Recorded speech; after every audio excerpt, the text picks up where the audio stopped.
A escolha pública é uma abordagem teórica que vai aplicar ferramentas da economia à política para entender como a política e o governo funcionam.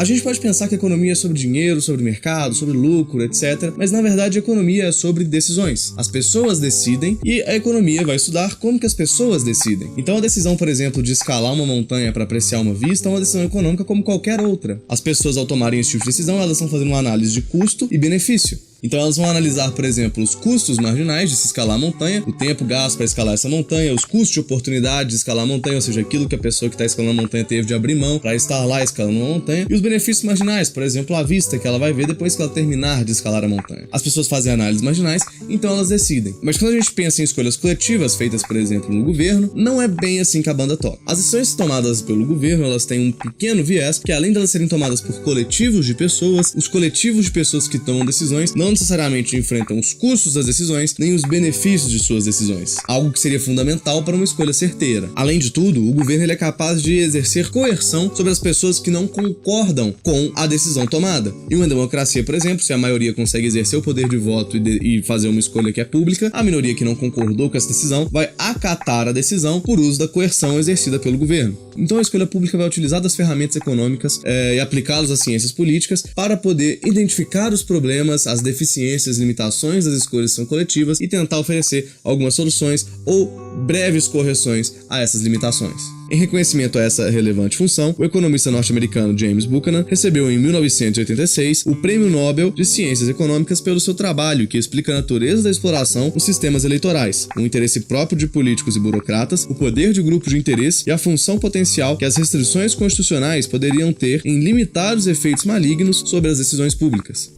And although I was awarded the Nobel Prize in Economic Science, I really consider myself more of a political philosopher nowadays than I do an economist. Para a gente poder preparar o solo para os próximos vídeos de escolha pública, a gente precisa quebrar alguns paradigmas. O primeiro deles é que a gente precisa dissociar organização de indivíduos que a compõem. A gente tem o costume de dizer que o governo fez aquilo, o governo decretou tal lei, mas o governo não fez nada. O governo ele é só uma organização. Quem decreta a lei, quem assina projeto, quem cria o projeto são indivíduos que compõem a equipe do governo. Então é importante a gente dissociar a ideia de organização da ideia de indivíduos. Brasil não decreta lei, o Brasil não defende interesse público. O Brasil é só uma fronteira, é só um território, e quem faz essas coisas são as pessoas que compõem o Brasil. Eu entendo que a gente utiliza muito essa metonímia como simplificação, como uma forma de introduzir o assunto rápido. A França protocolou tal lei, a França criou uma nova política monetária. Essa metonímia é uma forma rápida e eficiente de transmitir uma ideia. À medida que a gente utiliza muito essa figura de linguagem, a gente acaba pensando que a França está de fato agindo, isso fica um pouco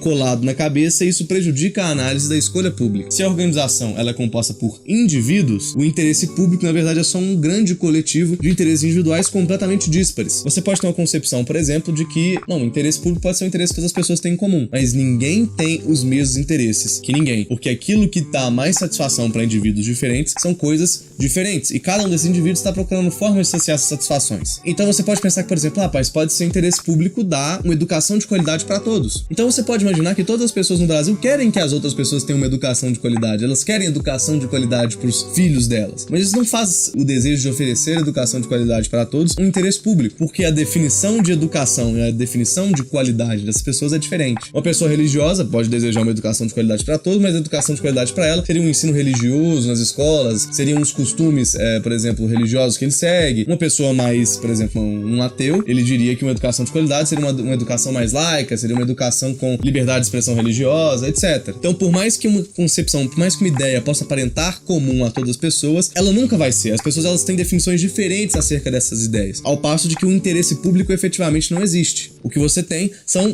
grupos de interesse privado que de alguma forma podem se assemelhar, mas que no seu âmago são diferentes e sempre vão ser diferentes. Então não tem como uma organização defender interesse público, não tem como o governo defender o interesse público ou agir pelo interesse público, porque o governo não age e o interesse público não existe. Então existem pessoas dentro do governo agindo por interesse privado deles. E é isso que é importante salientar para para entender o que é escolha pública. Então, os deputados federais, os deputados estaduais, os senadores, os juízes, etc., essas pessoas, elas não estão agindo em função do interesse nacional, do interesse público, porque isso não existe. Elas estão agindo em função do interesse delas, maximizando a satisfação delas, ou seja, elas estão enxergando um estado de maior satisfação, um objetivo de que oferece a ela maior satisfação e usando meios para atingir esse objetivo. E esses meios são os meios políticos, são as decisões coletivas. E aí, com base nessa ideia, você vai conseguir entender por que é tão difícil aprovar um projeto, por exemplo, por que tem que ter vários acordinhos, por que os partidos ficam fazendo troca de favores, porque são interesses privados que estão agindo ali. Ninguém tá pensando no interesse público porque, de fato, não existe o interesse público. Você pode acreditar que ele existe e ter uma concepção do que seria o interesse público, por exemplo, uma educação de qualidade para todos. Mas, na realidade, aquilo que você diz que é interesse público, educação de qualidade para todos, é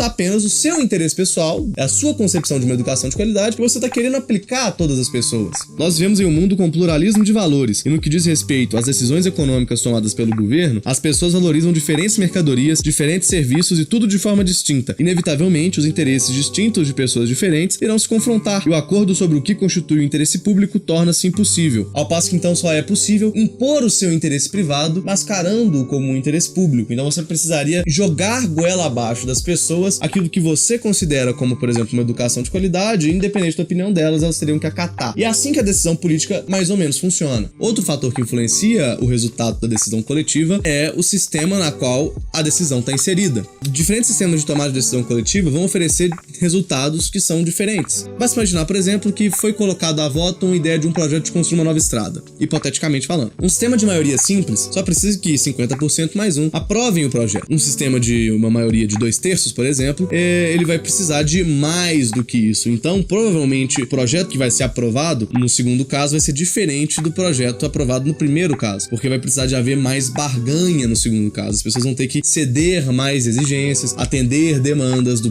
público opositor para poder trazer esse público opositor pro lado das pessoas que querem aprovar o projeto. Então, essa ideia vai dizer que, então, justamente, sistemas de decisão diferentes vão oferecer resultados diferentes. Um sistema de unanimidade ofereceria resultados impossíveis. Um veto só seria capaz de derrubar o projeto, então nenhum projeto seria aceito, nenhum projeto seria executado. A gente pode imaginar também que o voto não representa a vontade das pessoas. As pessoas, elas podem votar de forma tática. Elas acham que o candidato delas não tem chance de vitória, então elas vão votar num candidato que elas desprezam para evitar a eleição de um candidato que elas odeiam. A ideia de voto útil, por exemplo. As pessoas podem, por exemplo, também vender o voto delas. Elas podem achar que elas não vão enxergar satisfação em eleger um candidato qualquer, mas aí aparece um político oferecendo para ela uma geladeira em troca do voto da família dela, ela vota nesse cara. E aí, como essa pessoa vendeu o voto dela obviamente não representa os desejos que essa pessoa tem para a escolha pública. Além disso, a gente tem um fenômeno na economia que chama benefícios concentrados, custos dispersos. Ou seja, quando, por exemplo, o governo vai construir uma estrada ou vai fazer subsídios para a agricultura, as pessoas beneficiadas por essas medidas, elas têm fortíssimos incentivos para exercer pressão. Então, os beneficiados vão fazer grupos de interesse privado, pequenos grupos, que vão ter mais poder de decisão do que essas pessoas individuais. Ou seja, eles vão ter poder midiático, eles vão ter poder de influência e vão ter poder de pressão. E, claramente, esse poder de decisão é maior do que se eles fossem sozinhos e separados, como a maioria dispersa é. Então o que acontece é o seguinte, como os custos são dispersos a 200 milhões de pagadores de impostos, o preço em geral que cada um paga para construir, por exemplo, uma nova estrada ou para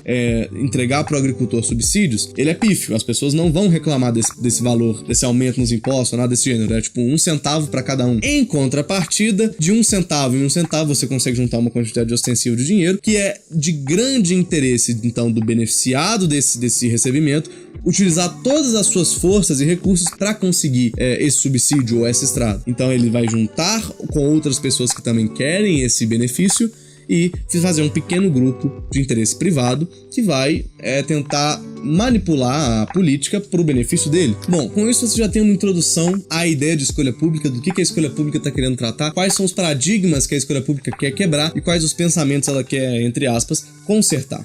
Então, por esse vídeo é isso. Muito obrigado pela sua atenção até aqui. Dúvida nos comentários, bibliografia na descrição e até a próxima.